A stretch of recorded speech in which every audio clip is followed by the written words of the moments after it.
sekolah yang tidak tepat waktu, maka kita akan memberikan pola misalnya itu membersihkan kotoran atau dengan cara-cara yang baik yaitu yang positif.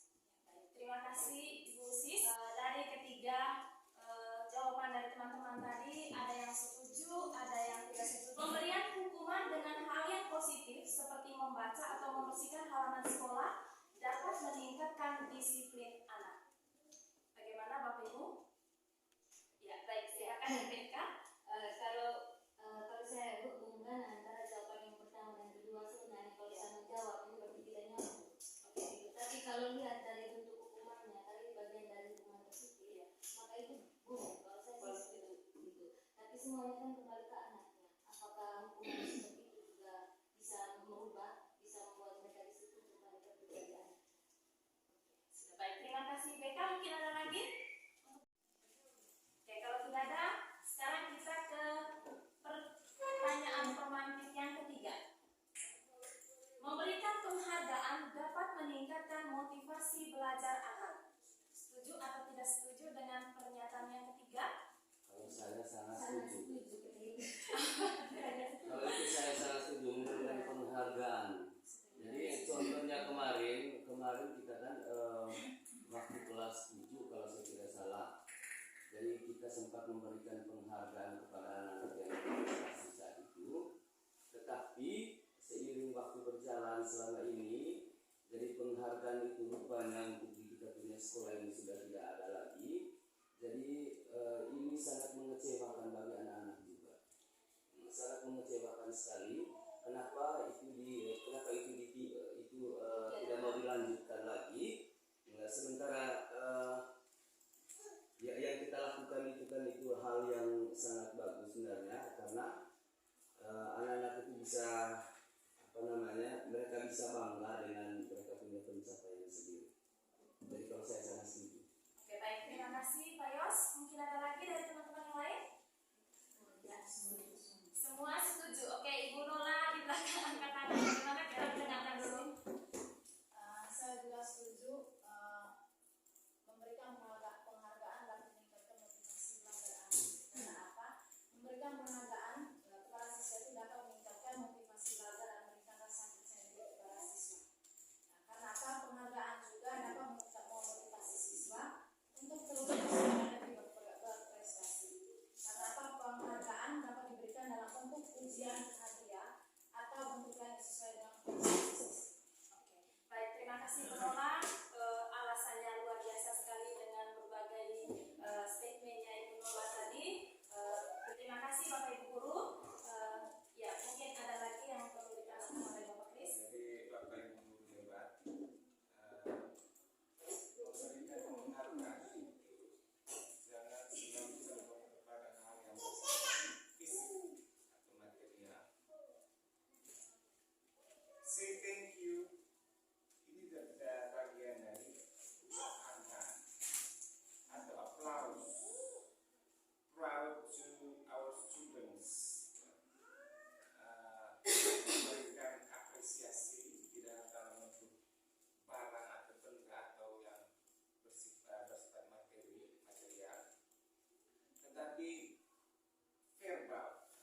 berharga untuk Anda. Letakkan di salah satu tangan Anda dan genggam benda sesuatu tersebut dengan segala daya upaya. Buatlah sebuah kepalan tangan. Teman Anda yang B akan mencoba dengan sekuat tenaga dengan berbagai cara untuk meminta Anda memberikan benda tersebut. Sederhananya begini, yang dua orang itu nanti Ibu akan berikan kertas ini, nanti yang satunya akan menuliskan barang berharga apa yang dimiliki atau yang intinya barang berharga yang dimilikinya. Lalu teman yang satunya lagi berusaha untuk mengambil dengan cara apapun. Nah, jadi Ibu akan berikan satu persatu kertasnya untuk dua orang ini. Aku dengan cewek balik ya, sama. Tulis barang berharga sesuatu yang berharga dengan apa itu. Oke, kamu saya gini ya.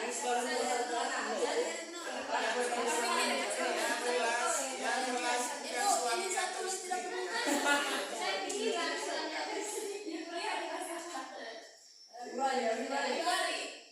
Sana message ketemu burung kertas sana. kalau sudah ditulis lalu dikepal, pekerjaan teman sebelahnya berusaha untuk mengambil dengan cara apapun. Iya, dikepal karena itu harus terhadap data.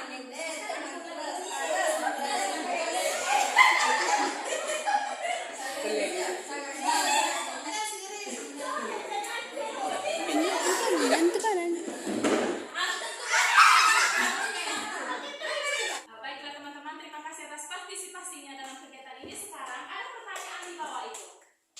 Apa yang terjadi?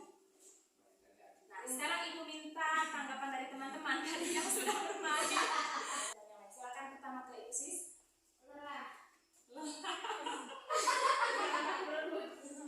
Yang kedua, Merasa senang karena barang berharga saya tidak diambil oleh oh merasa senang karena barang berharganya tidak berhasil diambil. Oke, tepuk tangan dulu untuk Ibu Sis. Sekarang ada lagi? Saya tidak akan mau karena barang berharga di yang saya tuliskan di sini itu adalah laki. Katakan lagi. Nah, kali ini saya kepal sekuat mungkin supaya hati yang saya miliki tidak direbut oleh orang. Wow. Tepuk tangan untuk Ibu Teli. Ya, sekarang Pak Vicky.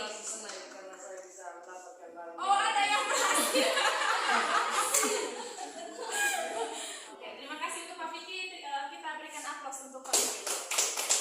Sekarang kurang satu lagi tadi ya, kelompoknya Ibu Ria dan Ibu Ari. Setelah barang berharga tidak diambil oleh orang lain, ada perasaan kecil. Karena sesuatu yang berharga itu diambil oleh orang lain. Oke, baik teman-teman, terima kasih atas jawabannya semua. Ada yang berhasil, ada yang tidak berhasil. Nah, pertanyaan di situ tadi, apa yang terjadi? Oke teman-teman, berkaitan dengan pertanyaan ini, nah untuk teman-teman yang berhasil menjaga tadi, teori kontrol. Jadi yang dilakukan tadi itu berkaitan dengan teori kontrol kita, mengontrol diri dan mengontrol orang lain. Nah sekarang di situ ada 4 ilusi kontrol. Ada 4 ilusi kontrol. Kalau yang berkaitan dengan kita berarti ilusi kontrol guru terhadap murid dan terhadap teman-teman juga boleh. Sekarang yang pertama di sini ilusi guru mengontrol murid. Kemudian yang kedua, ilusi bahwa kritik dan membuat orang merasa bersalah dapat menguatkan karakter. Kemudian yang ketiga, ilusi bahwa semua penguatan positif, efektif, dan bermanfaat. Yang keempat, ilusi bahwa orang dewasa memiliki hak untuk memilih teman-teman. Kegiatan yang sudah kita lakukan tadi itu berkaitan dengan bagaimana peran kontrol kita terhadap diri kita sendiri. Jadi, secara sederhananya begini, orang lain tidak akan bisa mengontrol kita. Yang bisa mengontrol kita adalah cuma diri kita sendiri. Jadi, yang berkaitan dengan guru mengontrol murid, membuat orang merasa bersalah dapat menguatkan karakter, kemudian semua penguatan positif, efektif, dan bermanfaat, sampai yang terakhir orang dewasa memiliki hak untuk memaksa, itu hanya sebatas ilusi. Pernyataan ini teman-teman oleh seorang guru juga, seorang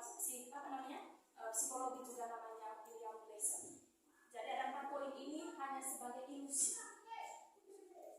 Jadi seperti itu teman-teman. Sekarang kita beralih ke poin berikutnya. Perubahan paradigma stimulus respon ke teori kontrol. Seperti yang pekerjaan kita tadi. Di bagian pertama di sini stimulus respon. Kita mencoba mengubah orang agar berpandangan sama dengan kita. Itu teori stimulus respon. Ada rangsangan yang kita berikan, lalu ada respon balik, timbal baliknya. Kemudian yang berikut ke teori kontrol. Kita berusaha memahami pandangan orang lain tentang dunia. Jadi ada dua perbedaan yang sangat signifikan di sini. Kalau teori stimulus respon, kita mencoba mengubah orang agar berpandangan sama dengan kita. Sedangkan teori kontrol, teman-teman, kita berusaha memahami pandangan orang lain tentang dunia. Sekarang poin yang kedua, perilaku buruk dilihat sebagai suatu kesalahan. Sedangkan teori kontrol, semua perilaku pasti memiliki tujuan. Yang ketiga, orang lain bisa mengontrol saya. Itu di bagian stimulus respon. Sedangkan bagian teori kontrol, Anda tidak bisa mengontrol orang lain. Jadi kita tidak bisa mengontrol orang lain. Yang bisa mengontrol itu cuma diri kita sendiri. Itu di bagian teori kontrol. Sedangkan kalau teori stimulus respon tadi, saya bisa mengontrol orang lain. Itu perbedaannya. Kemudian kemasan ada pada saat bujukan gagal. Itu pada stimulus respon. Sedangkan teori kontrol, kolaborasi dan konsensus menciptakan pilihan-pilihan baru. Ada kolaborasi, ada kerjasama di situ. Itu teori kontrolnya. Yang terakhir, kalau di stimulus respon, model berpikir ada yang menang, ada yang kalah. Sedangkan kalau teori kontrol, model berpikir menang-menang. Jadi itu perbedaan yang sangat signifikan antara kedua paradigma ini, stimulus respon dan teori kontrol. Ya. Jadi seperti itu. Sekarang ke budaya positif. Sebelum ke budaya positif, ada satu pertanyaan pemantik, tinggal dijawab setuju dan tidak setuju. Setujukah teman-teman dengan adanya budaya positif di sekolah? Setuju. Setuju. Oke, baik. Terima kasih atas jawabannya teman-teman. Sekarang di sini ada penjelasan mengenai budaya positif. Budaya positif di sekolah adalah nilai-nilai, keyakinan-keyakinan, dan kebiasaan-kebiasaan di sekolah yang berpihak pada murid dan berkembang menjadi pribadi yang kritis, penuh hormat, dan bertanggung jawab. Itu budaya positif. Kemudian yang berikut, disiplin positif. Berangkat dari budaya positif tadi, di dalamnya ada disiplin positif. Disiplin positif adalah suatu cara penerapan disiplin tanpa kekerasan, tanpa adanya ancaman, yang dalam prakteknya melibatkan perilaku komunikatif efektif antara guru dan murid. Penerapan disiplin positif untuk mengajarkan murid memahami konsekuensi dari setiap perilaku yang dilakukan, setiap perilaku yang mereka lakukan atau yang dilakukan oleh peserta didik itu sendiri. Jadi dari kedua pemahaman ini disimpulkan bahwa disiplin positif merupakan salah satu cara menerapkan budaya positif yang bertujuan untuk menumbuhkan kesadaran pada diri peserta didik sehingga melakukan sesuatu tanpa adanya sogokan dari bapak ibu guru atau dari teman-temannya yang lain, tanpa adanya ancaman ataupun hukum. Karena apa tadi? Karena peserta didik sendiri menyadari akan nilai-nilai kebaikan yang akan tercapai atau tercipta setelah mereka melakukan tindakan tersebut. Jadi ada rasa kesadaran dan tanggung jawab pribadi. Semoga peserta didik kita nanti dapat menumbuhkan sikap disiplin itu melalui apa? Melalui tuntunan kita. Seperti filosofi pendidikan Ki Hajar Dewantara, teman-teman, menuntun segala perbuatan kodrat anak, baik kodrat alam maupun kodrat zaman, yang dapat mencapai keselamatan dan kebahagiaan yang setinggi-tingginya baik sebagai manusia maupun sebagai anggota masyarakat. Jadi apa maksud dari filosofi pendidikan Ki Hajar Dewantara? Kita sebagai bapak ibu guru harus paham akan karakteristik keunikan peserta didik kita. Kita harus memahami perbedaan baik dari segi suku, agama, ras, latar belakang, kondisi sosial, apapun itu yang disampaikan oleh Ki Hajar Dewantara itu kekuatan kodrat. Ada kodrat alam dan kodrat zaman. Kodrat alam itu berkaitan dengan apa yang yang sudah ada sejak dari lahir.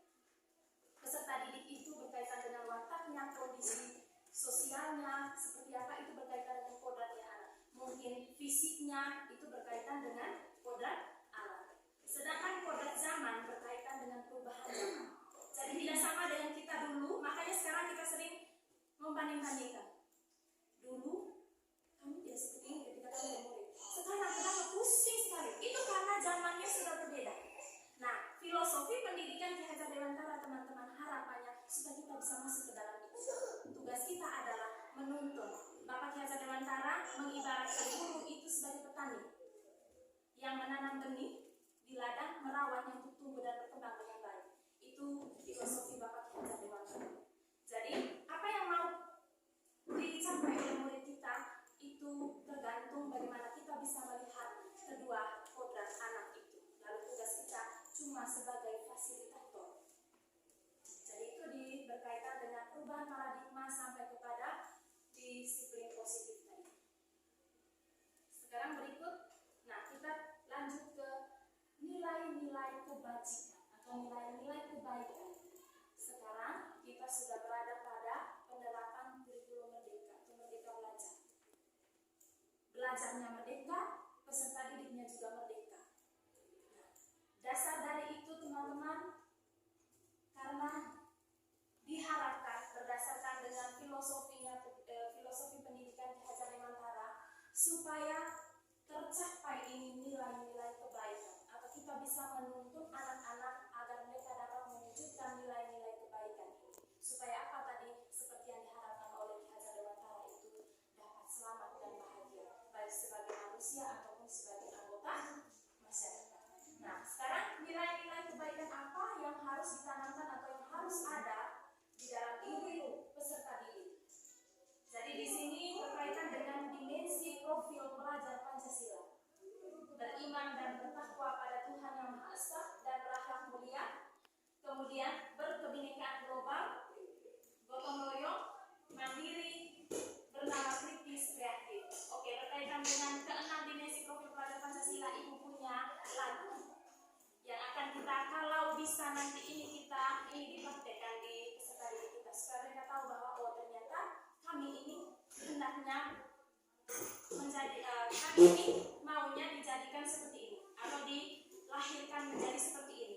Jadi Ibu minta semua kita berdiri, ada lagu berkaitan dengan dimensi profil pelajar Pancasila. Sama gerakannya nanti. Jadi lagunya dimensi profil pelajar Pancasila, gerakannya seperti ini. Pelajar Pancasila beriman dan bertakwa pada Tuhan Yang Esa dan berakhlak mulia, berkebinekaan global, gotong royong mandiri, kreatif dan bernalar kritis. Pertama di sini. Pelajar pelan-pelan sudah 1, 2, 3. Pelajar Pancasila beriman dan bertakwa pada Tuhan Yang Esa dan berakhlak mulia, berkebinekaan global, gotong royong mandiri, kreatif dan bernalar kritis. Bisa? Oke, pelan-pelan ya, sambil saya tepuk tangan teman-teman sambil peragakan itu. 1, 2, 3. Pelajar ini pelajar. Pelajar Pancasila beriman dan bertakwa pada Tuhan Yang Esa dan berakhlak mulia, berkebinekaan global, gotong royong mandiri, kreatif dan bernalar kritis. Bisa? Oke. Pelajar Pancasila beriman dan bertakwa pada Tuhan Yang Esa dan berakhlak mulia, berkebinekaan global, gotong royong mandiri, kreatif dan bernalar kritis. Bisa? Cukup atau lanjut sekali lagi? Kreatif. Pelajar Pancasila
Bagaimana caranya supaya nilai-nilai kebajikan yang kita harapkan tumbuh di dalam diri kita didik tadi dari keenam dimensi profil pelajar Pancasila itu bisa tumbuh?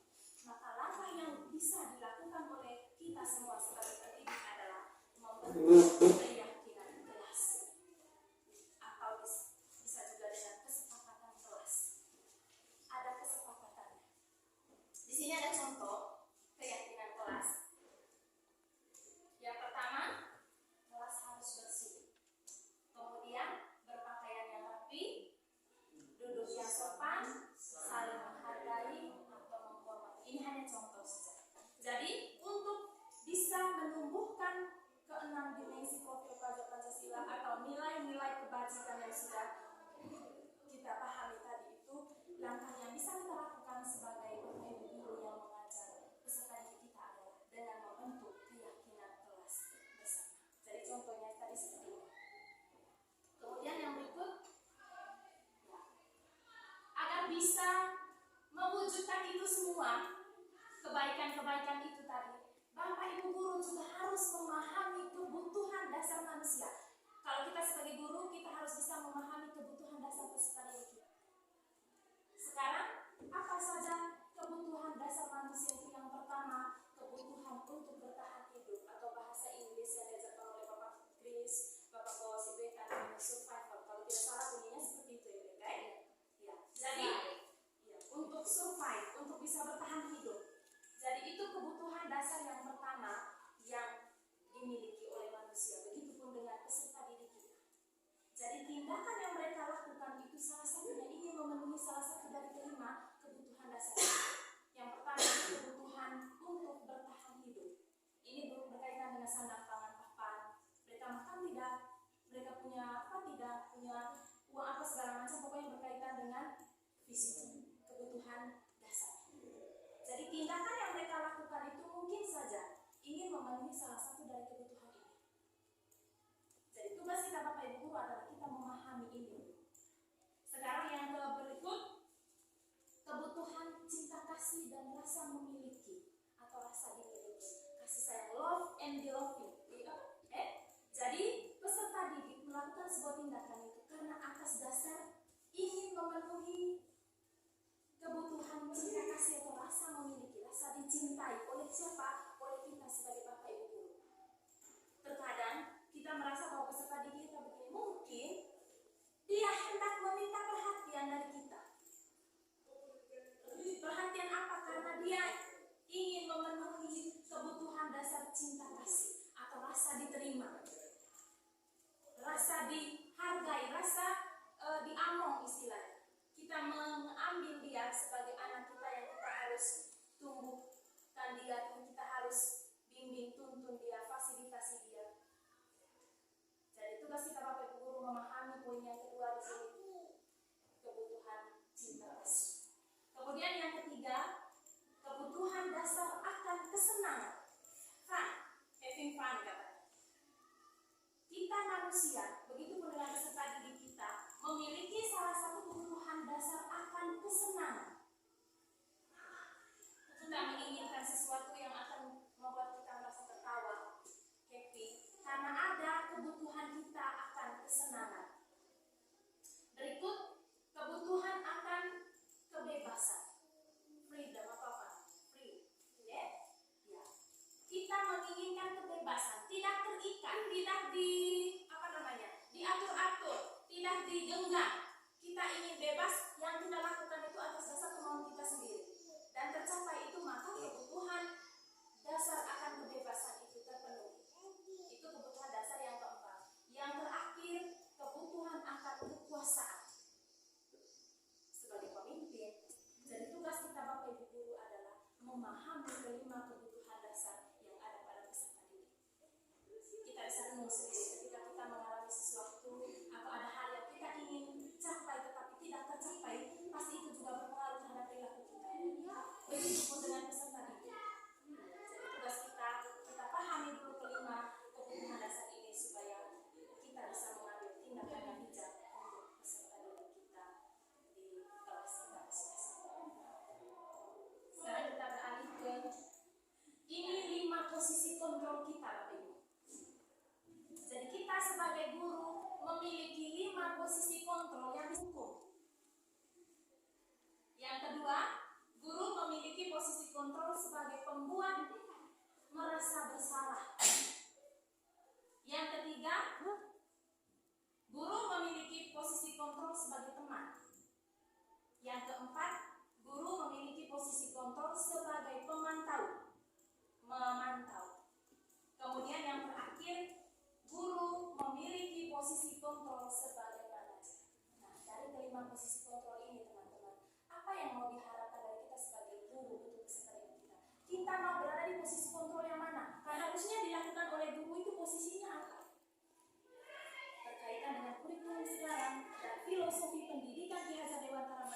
segala perbuatan kodrat anak, baik itu kodrat alam maupun kodrat zaman, maka kita mengusahakan kita berada di posisi sebagai manajer. Nah, kalau posisi sebagai manajer yang kita lakukan apa? Disiplin positif dengan menerapkan segitiga restitusi. Apa yang dilakukan di dalamnya nanti berkaitan dengan keyakinan yang membuat peserta didik menyadari akan kebaikan-kebaikan yang mereka bisa peroleh apabila melakukan tindakan tersebut. Jadi dari kelima posisi kontrol ini teman-teman, harapannya untuk kita semua, kita bisa memposisikan diri sebagai manajer. Dengan cara apa? Pembiasaan. Segitiga restitusi adalah suatu tindakan, suatu cara yang dilakukan untuk menerapkan disiplin positif terhadap diri peserta didik. Dengan cara apa? Menerapkan keyakinan kelas bersama. Jadi harapannya semoga teman-teman sudah mulai menerapkan keyakinan kelas. Kalaupun belum mulai, mari kita belajar bersama-sama. Membuat keyakinan kelas itu seperti apa? Sehingga ketika anaknya melakukan kesalahan, loh, keyakinan kelas yang sudah kita sepakati itu apa? Nanti kita ingat, oh wajib, saya punya pengalaman teman-teman. Ini juga saya dapatkan karena saya tidak tahu itu kesepakatan kelas, keyakinan kelas itu seperti apa. Karena program pendidikan ini, kami dituntun untuk guru harus bisa membuat kesepakatan supaya kita jangan terlalu banyak pekerjaan yang nanti membuat kepala kita bisa pecah. Nah, ada 3 tahapan segitiga restitusi teman-teman. Yang pertama yang kita lakukan adalah menstabilkan identitas. Seorang anak itu kalau misalkan berbuat salah, jangan kita langsung berita. Jangan kita langsung masuk kepada kesalahan yang dibuat. Kita memanggilnya dulu, lalu kita stabilkan identitas. Ketika identitasnya sudah stabil, fisik psikisnya sudah stabil, dia akan bisa memberikan pernyataan karena tindakan yang dilakukan tadi kembali ke motivasi itu pasti ada tujuan. Setiap tindakan yang dilakukan anak itu karena ada tujuan, baik tindakan buruk, tindakan baik, ada sesuatu yang ingin dia capai. Maka langkah pertama yang bisa kita lakukan adalah stabilkan dulu identitas. Setelah itu kita validasi tindakannya yang salah. Contoh sederhana begini. Ketika misalkan seorang anak melakukan sebuah kesalahan, dia tidak mengumpulkan tugas. Ini guru lagi cerita, berbagi pengalaman. Lalu anak tersebut dipanggil. Lalu kita stabilkan identitas dengan mengucapkan ucapan selamat, lalu tanya kabarnya, bagaimana keadaannya hari itu. Ketika dia sudah dalam posisi stabil, kita tanyakan, hari ini tugasnya kenapa tidak dikumpulkan? Dia akan sampaikan alasan. Ibu saya begini karena begini. Saya contoh sederhana anak saya, anak di kelas 7. Saya panggil, loh, tugasnya hari ini kenapa tidak dikumpulkan? Dengan alasan yang memang dia tidak pikir-pikir sudah karena memang ya dia lupa. Kemudian malas. Jangan kita salahkan dia malas, dia lupa. Kita kan belum kembali, kita dulu juga sebagai murid lupa, malas, ada semua. Lalu apa yang kita lakukan? Memvalidasi tindakan itu. Baik Fajro, terima kasih atas kejujuran. Ibu sangat senang kalau menyampaikannya dengan jujur bahwa kau lupa menyampaikan tugas. Nah, namun dengan kalimat itu tadi, itu validasinya. Nah, ibu juga sebagai manusia pernah melakukan hal yang sama seperti yang kamu lakukan. Lupa itu bagian dari diri kita. Tidak ada manusia yang tidak pernah lupa. Dia sudah merasa lupa. Dia tidak jengkel dengan kita. Itu bagian kalimat memvalidasi tindakan yang salah. Setelah itu, apa yang kita lakukan? Tanya keyakinan yang sudah kita buat. Kita berjalan di dalam keyakinan itu. Baiklah, Panjelo tahu sendiri. Baiklah, siapa namanya? Sebut namanya. Dengan keyakinan kita akan bagaimana dengan keyakinan kita masih dengan keyakinan. Tanyakan keyakinan yang sudah dibuat bersama di dalam kelas. Dia pasti ingat, iya Bu. Kalau boleh Ibu tahu, atau mungkin kamu bisa sampaikan apa keyakinan yang belum dijalankan oleh kamu. Berdasarkan tindakan itu tadi,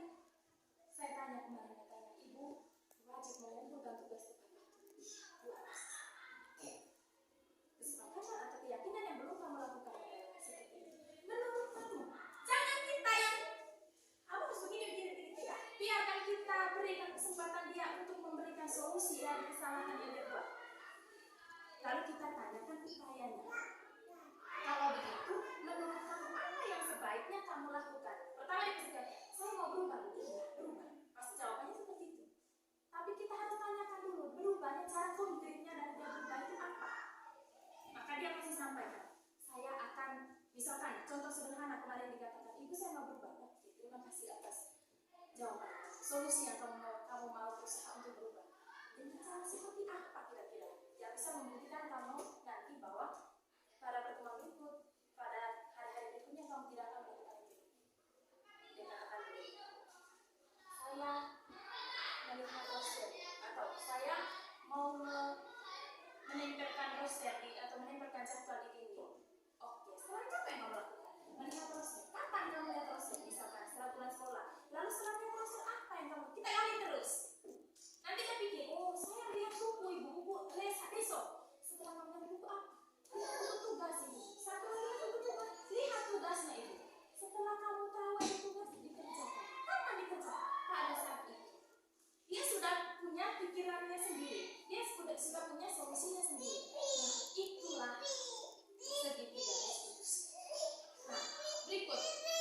Mungkin ada pertanyaan dari teman-teman dulu. Mari kita gali bersama-sama. Oke, silakan. Oke, tadi saya sangat menarik sekali bicara soal segitiga versi. Tapi di sini kebetulan saya posisinya sebagai wali kelas dan persoalan yang saya hadapi di sini itu dengan siswa tentang pemilihan pemilih kelas itu ketidakhadiran. Jadi ada satu orang anak kelas saya juga berusaha untuk bertanya dengan lembut. Itu yang saya satu. Harus bertanya dengan lembut. Terus saya juga tanya kamu maunya gimana, maunya apa, terus kenapa selalu seperti ini, ada apa gitu. Jadi dia itu kalau ditanya-tanya terus diskusinya tidak jauh, lebih banyak dia. Dan saya juga tidak bisa kasar. Jadi saya pernah kasih pilihan, bagaimana kalau kau pindah kelas ya, kau mau kau pindah ke kelas ya, kau tidak nyaman dia tidak duduk sebagai wali kelas di sini, tidak ada jawaban apa-apa dari dia. Jadi jujur sejauh ini saya tidak pernah pukul, tidak pernah kasar, saya sebisa untuk bertanya dengan penuh pembukaan. Tapi sepertinya segala bentuk kesalahan seperti itu tetap tidak ada perubahan. Ada saatnya dia itu tidak datang sampai 2 atau 3 hari. Akhirnya kemarin itu saya suruh dia menghadap ke ibu Wakasek kesiswaan. Saya belum tahu apa yang disampaikan oleh Wakasek kesiswaan, tapi memang setelahnya dia hadir, tapi ada saatnya dia begini, nanti tidak hadir lagi seperti itu. Jadi di sini saya mau tanya, kira-kira hal ini juga berhubungan dengan pendekatannya, pendekatan kita sebagai wali kelas kepada anak-anak didik itu. Kira-kira pendekatan seperti apa sih yang harus saya ambil untuk menghadapi persoalan seperti ini? Nah, saya juga bertanya-tanya dalam diri, kira-kira tindakan apa yang bagus nih, yang tepat nih? Baik, terima kasih Ibu Eka atas pertanyaannya, sekaligus juga ini diskusi kita bersama. Saya ingin berbagi hari ini tadi kita ada di dalam kegiatan ini untuk berbagi diskusi baiknya bagaimana. Karena kegiatan ini kita berdiskusi untuk bisa berkolaborasi mencari solusi bersama atas masalah yang dialami oleh peserta didik. Apapun yang saya sampaikan nanti bukan berarti itu harapan. Kemudian bagaimana dari teman-teman semua baru mendengar. Nah, seperti tadi mungkin kita kembali lagi ke awal. Karena ini juga kemarin saya tanyakan di kegiatan seperti apa daripada masalah seperti itu. Ibu juga sampaikan juga sampai teman-teman di room itu katakan, ibu tidak banyak sekali persoalan seperti saya bilang saya tidak mau berbohong. Karena memang kenyataannya makanya saya mau berdiskusi dengan teman-teman di sini menggali pengalamannya seperti apa. Nah, berkaitan dengan yang Ibu Eka sampaikan tadi itu, yang pertama karena berkaitan dengan pendekatan, kita memahami dulu kebutuhan dasar. Tindakan yang dilakukan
posisi kita berada pada posisi mana aja menerapkan segitiga restitusi. Mulai dari kita menstabilkan identitas anak tersebut. Seperti tadi yang dikatakan oleh BK, tetap saja. Iya, namanya kita sebagai seorang guru menuntun segala kekuatan kodrat anak. Mau dia bagaimana, dia bilang hari ini iya ibu. Apalagi karena pada manajer kita tidak ada lagi hukuman, tidak ada lagi yang berbau bentakan. Kamu kalau gini tidak ada. Bagaimana? Mau pertama memang apa istilahnya? Sesak nada ya. Karena dari yang biasa menjadi tidak biasa. Ini juga saya juga belajar manis hati. Ya. Kita stabilkan identitas. Kalau kemarin seperti itu, oke, hari ini kita buat lagi. Karena pembelajaran itu menuntut. Berulang-ulang menjadi suatu kebiasaan. Kesepakatan itu jangan sampai hilang. Keyakinan kelas yang sudah diyakini bersama. Kita validasi lagi tindakannya yang salah itu. Oke, kemarin bagaimana janjinya? Saya begini. Lalu hari ini bagaimana? Saya berbuat lagi. Menurut kamu bagaimana? Dia berpikir dulu. Saya sudah berjanji dengan IPK. Hari ini buat lagi. Dia masih berpikir juga. Ibu, saya tidak akan berbuat lagi. Itu janjinya. Oke, bagaimana untuk mewujudkan janji? Nanti dia sampaikan seperti itu. Kita katakan lagi. Terima kasih atas janji yang kamu sampaikan atau apa atas upaya yang kamu sampaikan. Ibu berharap mari berjalan bersama-sama supaya apa yang kami sampaikan hari ini dapat diterapkan besok. Bagaimana kalau misalnya besok tak buat lagi? Tugas kita guru teman-teman seperti itu sudah. Ya. Berulang-ulang supaya apa? Mereka akan mencapai identitas yang sukses dan itu waktunya panjang. Untuk jangka panjang. Kalau kita berada di posisi teman sebagai pemantau, memang identitas sukses tapi hanya jangka waktu yang pendek. Karena itu motivasi eksternal dari luar itu. Tapi kalau berada di posisi manajer dengan menerapkan segitiga restitusi, dengan berulang-ulang itu kegiatan itu seperti itu. Mau sampai kapan? Mau sampai kapan? Sampai kamar juga boleh. Tetap seperti itu. Kalau posisi manajer tadi kita menghasilkan identitas yang sukses karena peserta didik menghasilkan motivasi dari dalam dirinya sendiri. Dia sadar akan tanggung jawabnya dan sadar akan kebaikan diri. Memang mahal hati teman-teman. Saya juga kemarin sampai ada teman satu dia bilang tidak bisa kalau begini Pak, harus dengan tidak bisa. Ki Hajar Dewantara katakan tugas guru sebagai ibaratnya guru itu sebagai petani menanam benih. Bagaimana caranya benih itu supaya bertumbuh dan berkembang dengan baik akan bisa menghasilkan panen yang melimpah. Tugas kita begitu teman-teman. Jadi saya juga merenung kemarin ketika misalkan ada peserta didik yang begini mulai sudah kecil, bahkan yang lebih parah mungkin dengan kata-kata saya berbagi. Saya pernah memberikan kata-kata membuat peserta didik merasa bersalah dengan kata-kata. Itu tidak boleh dilakukan. Karena itu nanti menciptakan identitas yang gagal. Dia merasa bersalah, dia menyalahkan dirinya sendiri. Saya sudah membuat guru ini begini. Saya ini manusia tidak berguna. Jangan sampai ada kalimat seperti itu. Itu harapannya. Kita menciptakan peserta didik jangan sampai mereka menyalahkan dirinya sendiri, menyalahkan orang lain mereka, sehingga mereka tidak akan menjadi orang yang mengalami identitas yang ada yang namanya salah-salah nanti. Kalau itu mudah. masalah itu Maksudnya kita ada pemikiran gini. Oh iya saya salah. Memang apa tuh takut pisahin. Dari sini saya terkadang pikirnya begini. Sekolah dan orang tua itu harus bergerak bersama. Oke, contohnya gini. Oke lah kita menerapkan ini segala macamnya. Melakukan siap oke yang tidak boleh kasar. Nah sementara mereka didikan di rumah kan ada yang seperti itu bahkan ya kan. Sementara mereka di rumahnya didikannya keras. Kalau belum keras orang tua maka mereka belum berubah. Nah ketika mereka sampai di sekolah mereka salah dan kita didikannya lembut itu tidak akan masuk. Karena apa? Bagi mereka itu tidak sama. Karena tidak sesuai dengan. Sementara di rumahnya orang tuanya kasar. Dia sama sakit itu bentrok. Jadi bagaimana sih mau? Ya tapi memang ya Oke. harus kita jalani saja sebagai guru seperti ini. Terima kasih juga IPK. Ini juga satu poin yang disampaikan oleh Ki Hajar Dewantara.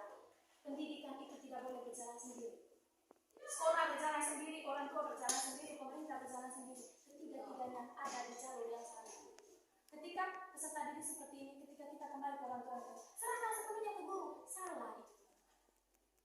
Maka orang tua harus berkomunikasi baik dengan guru. Anak saya bagaimana begini, kita cari solusinya bersama-sama. Teman-teman juga yang mau berbagi, Dari saya bukan yang berangkat dari yang bersama sama dia yang dari sekolah. Jadi pernah bicara tentang mau mendidik karakter anak seperti apa. Nah, kalau dari kacamata saya, kalau bicara tentang pendidikan ini, pendidikan dasar utama dari orang tua. Tetapi mungkin karena kita melihat tentang lingkungan pembelajaran kita karena bisa rata-rata orang tua petani, sehingga peran orang tua terhadap anak itu mungkin kurang. Nah, karena itu, karena tadi seperti apa yang disampaikan oleh ibu bahwa ya orang tua minta kepada sekolah lingkungan. Lalu sebuah pertanyaan juga dari Ibu Eka tadi katakan ya bagaimana cara kita mendidik sementara dari orang tua seperti ini seperti itu. Nah, mungkin dari setelah saya mungkin dari mengenai pendidikan agama mungkin berkaitan dengan karakter pribadi siswa, mungkin saya melihat rata-rata anak-anak itu terutama dalam peran itu seperti apa yang disampaikan oleh guru penggerak tadi bahwa yang benar ini memang butuh kerjasama yang baik peran orang tua dan guru. Peran orang tua dan guru. Yang paling pertama satu sisi jangan dikatakan disalahkan kepada siapa. Nah, mungkin dari awal saya katakan yang mungkin salah didikan dari keluarga nomor rata-rata orang tua biasanya yang besar. Kalau orang tidak ya biar anak manusia lepas ya. Nah, mungkin ini peran orang tua itu yang paling pertama itu adalah keluarga. Nah, karena peran orang tua yang masih terlalu kurang hanya terlalu sibuk karena dengan kehidupan masyarakat di daerah pedesaan itu petani, maka si orang tua ya intinya bukan masa lepas. Dan terutama dalam tujuan dan untuk mendidik, terutama mendidik dalam arti dalam pendidikan sudah. Kalau untuk melihat melalui sikap apa semua ada orang tua yang memahami benar-benar pendidikan itu penting bagi anak. Ya saya mau mendidik anak saya bertumbuh berkembang seperti apa. Harapan mereka selalu berarah yang baik. Tetapi mungkin ada siswa khusus dari kelas juga di sekolah ini. Rata-rata mungkin orang-orang yang belum memahami pendidikan. Sehingga mereka seperti itu. Sehingga tidak salah kita di sekolah dengan kelas tidak diberikan tidak bisa. Tidak dengan cara halusnya anak-anak seperti itu. Kalau mereka tidak cara mungkin itu karena psikologis anak itu mungkin dari keluarga yang ada di keras, ada yang halus, ada yang terlalu ketat, segala macam itu. Sehingga perkembangan psikologi anak itu berbeda. baik, terima kasih Bu Teli atas umpan baliknya dan juga sekaligus pemahamannya terkait dengan bagaimana budaya positif itu. Jadi seperti yang tadi saya sampaikan bahwa kita tidak bisa juga berjalan sendiri. Seperti apapun besar harapan kita, kalau kita berjalan sendiri tidak akan bisa mencapai itu yang diharapkan.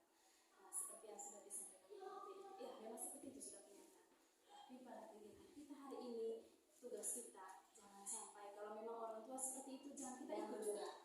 Seperti filosofi yang Gajah Dewantara menuntut segala kekuatan kodrat, mau dia dari latar belakang keluarga seperti apa, di sini semua sama. Jangan sampai juga kita Bapak Ibu guru menyampaikan yang menyakiti perasaannya dengan menyebutkan latar belakang segala macam, tidak boleh. Jadi seperti itu, dan yang kita harapkan adalah kita bisa menanamkan kebaikan-kebaikan itu, nilai-nilai kebaikan tadi dengan cara apa? Posisi kita diharapkan sebagai remaja dengan menerapkan apa tadi? Segitiga restitusi. Di dalam segitiga restitusi ini tidak bisa terlepas dari yang namanya kolaborasi, kerjasama baik dengan peserta didik dengan teman-teman supaya apa? Ketika misalkan contoh Ibu Eka yang melakukan itu, sementara teman-teman yang lain tidak lakukan itu, tidak berhasil teman-teman. Tapi kalau semua guru-guru semua kita di sini menjalankan itu, saya yakin juga pasti. Jangan melihat siapa yang tidak dapat, coba kita buat dulu bersama-sama. Kalau seperti ini saya yakin bisa sedikit demi sedikit kita tuai kebaikan. Ya, jadi mungkin itu saja yang bisa saya sampaikan pada siang hari ini. Terima kasih atas partisipasi dari teman-teman semua, kesediaan waktu dari teman-teman semua meluangkan waktunya untuk ada bersama pada siang hari ini. Akhir kata saya ucapkan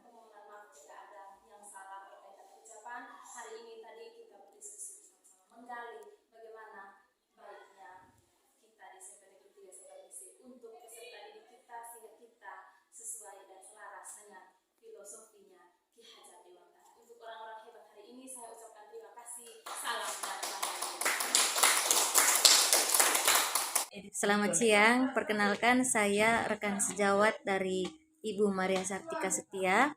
Di sini saya mau memberi umpan balik dari kegiatan yang sudah dipaparkan oleh Ibu Sarti.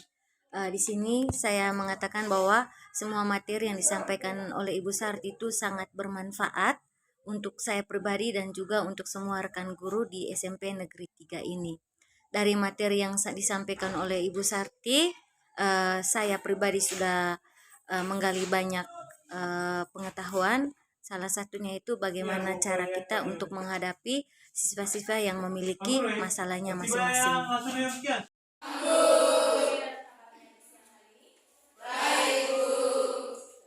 kasih. Pada siang hari ini kita akan membuat keyakinan kelas bersama. Sebelum kita pada proses membuat keyakinan kelas besar, ada beberapa hal yang perlu Ibu sampaikan terkait dengan keyakinan kelas. Kalau selama ini mungkin anak-anak semua sudah berjalan di dalam sebuah peraturan. Aturan-aturan yang kita jalankan di sini, maka berangkat dari situ kita membuat keyakinan kelas. Nah, mungkin ada pertanyaan dari anak-anak semua, apa itu keyakinan kelas? Keyakinan kelas merupakan hal-hal yang dilakukan berkaitan dengan kegiatan-kegiatan atau hal-hal yang mendatangkan nilai-nilai kebaikan atau yang dimana di dalamnya itu terkandung nilai kebajikan universal. Apa itu nilai kebajikan universal? Nilai-nilai yang mendatangkan manfaat untuk diri sendiri, untuk orang lain, yang bersifat positif. Salah satu contohnya adalah kejujuran, tanggung jawab, sikap saling menghormati, kemudian saling menghargai, kemudian berperilaku sopan, hal-hal yang mendatangkan kebaikan untuk diri sendiri dan juga orang lain. Yang menurut kita yang tidak bertentangan dengan suku, tidak bertentangan dengan agama, tidak bertentangan dengan aturan yang diterima oleh semua suku, semua agama, semua ras, semua perbedaan. Itu nilai-nilai kebaikan. Artinya tidak ada batasan agama, tidak ada batasan suku, tidak ada batasan latar belakang, tidak ada batasan daerah, semua suku apapun, agama apapun, negara manapun, daerah manapun, kampung manapun, keluarga manapun, semua memahami dan mengakui bahwa itu baik untuk dilakukan. Itu yang disebut sebagai nilai-nilai kebaikan. Mereka adalah nilai yang diterima oleh semua orang tanpa memandang suku, agama, ras, keluarga, latar belakang orang tua, latar belakang perbedaan warna rambut, perbedaan ciri muka, apa segala macam. Tidak ada pertentangan. Oke, sebelum kita membuat keyakinan kelas pada siang hari ini, kita tanya dulu. Peraturan apa yang sudah kalian pernah jalankan atau sudah pernah ada di sini? Membersihkan kelas, kemudian berpakaian rapi, kemudian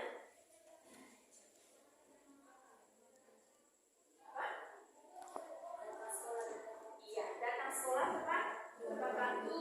Ada lagi? Masuk kelas tepat waktu. Ya.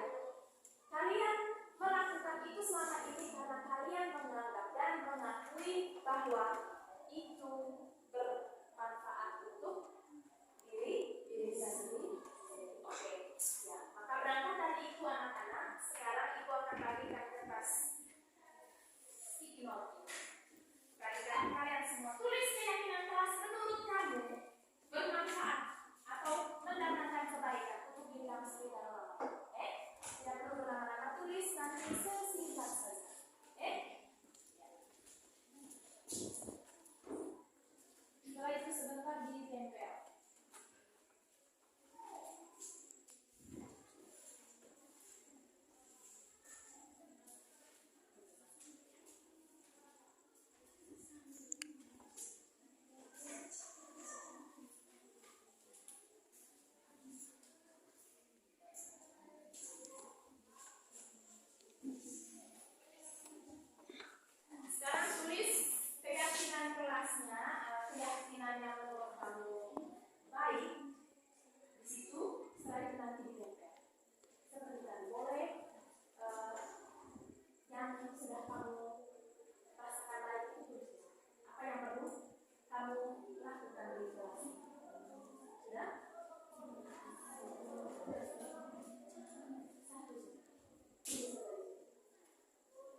tidak ada batasan agama, tidak ada batasan suku, tidak ada batasan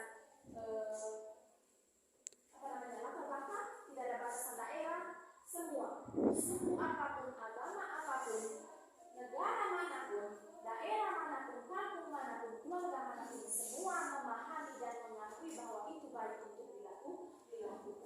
Itu yang disebut sebagai nilai-nilai kebaikan. Keperaturan apa yang sudah kalian pernah jalankan atau sudah pernah ada di sini? Membersihkan kelas, kemudian berpakaian rapi, kemudian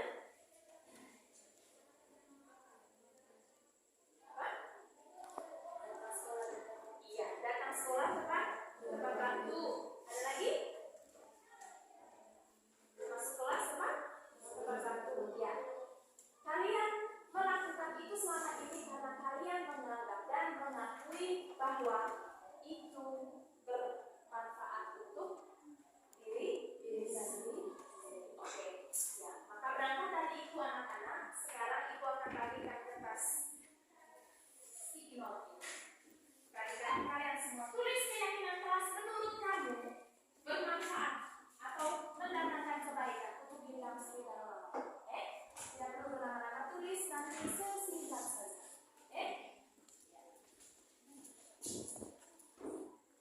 Setelah itu sebentar ditempel.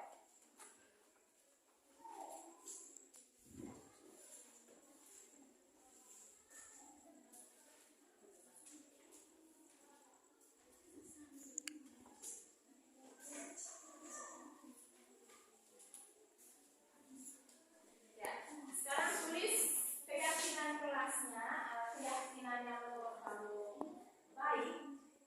Di situ setelah itu nanti ditempel. Seperti tadi, boleh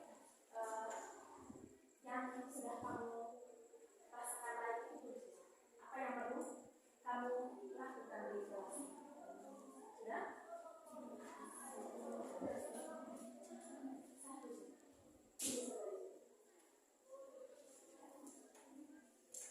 Boleh lebih dari satu, maksudnya kamu tulis dari sini. Boleh lebih dari satu, boleh banyak, boleh satu.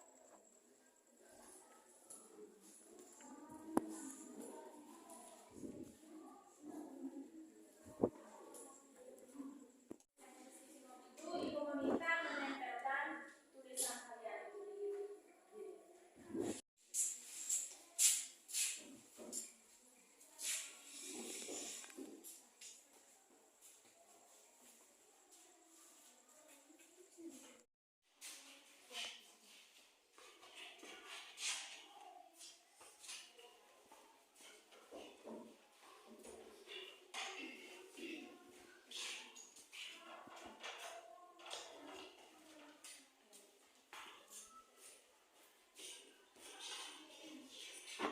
Anak-anak, kalian sudah menuliskan keyakinan kelas yang menurut kalian tadi baik untuk dilakukan di kelas ini.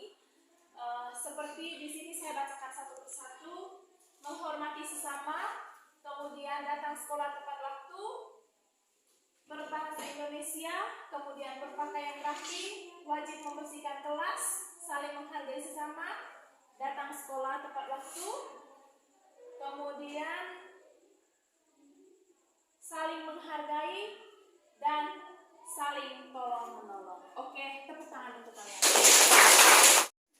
Perkenalkan, saya Tia. Saya mau berterima kasih kepada Ibu Cika karena Ibu Cika sudah membuat keyakinan kelas di kelas kami.